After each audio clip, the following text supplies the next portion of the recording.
बात आज की चैनल के कार्यक्रम आर पार में मैं सुरेंद्र चतुर्वेदी आपका स्वागत करता हूं। मार्बल नगरी की सफ़ेद चमक के पीछे दबी काली सच्चाई। किशनगढ़ से अब होगी राष्ट्रीय स्तर की क्रांतिकारी शुरुआत। किशनगढ़ की मार्बल नगरी की चमक के पीछे वर्षों से छुपा हुआ एक कड़वा सच आखिरकार उजागर हो ही गया।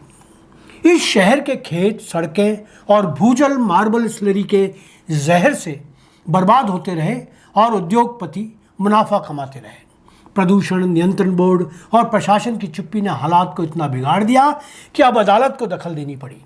यह किसी व्यवस्था के लिए सबसे बड़ा कलंक है कि जिस समस्या से पूरा इलाका त्रस्त था, उसका हल खोजने के लिए एक युवा विधि छात्र और पर्यावरणविद ध्रुपद मलिक को राष्ट्रीय हरित अधिकरण तक जाना पड़ा।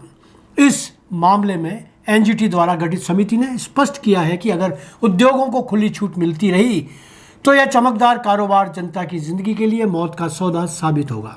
समिति ने साफ साफ कहा कि मार्बल एसोसिएशन को सड़कों पर धूल और स्लरी फैलने से रोकना होगा, अवैध डंपिंग साइट्स हटानी होंगी और डंपिंग यार्ड का वैज्ञानिक प्रबंधन करना होगा। भूजल की नियमित जांच, वाटर मिस्टिंग और स्प्रिंकलर सिस्टम का इंतजाम, वेट ब्रिज पर पारदर्शिता और डिकैटिंग वेल्स का रखरखाव, ये सब केवल तकनीकी सुझाव नहीं बल्कि जनता की सेहत और आने वाली पीढ़ियों की सुरक्षा के लिए ज़रूरी उपाय हैं। लेकिन सवाल यही कि क्या यह सब अमल में आएगा? अब तक तो उद्योगपति अपने लाभ को गणना में व्यस्त रहे और प्रशासन उनकी तिजोरियों की चमक में अंधा होता रहा।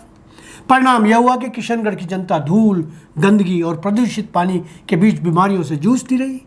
अगर इस बार भी रिपोर्ट केवल फाइलों में दबकर रह गई तो यह न्याय और नीति दोनों के साथ मजाक होगा।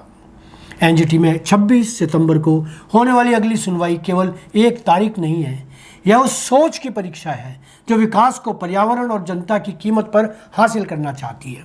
अदालत को अब कठोर आदेश देने होंगे क्योंकि यही इस लड़ाई को मुकाम तक पहुंचा सकते हैं।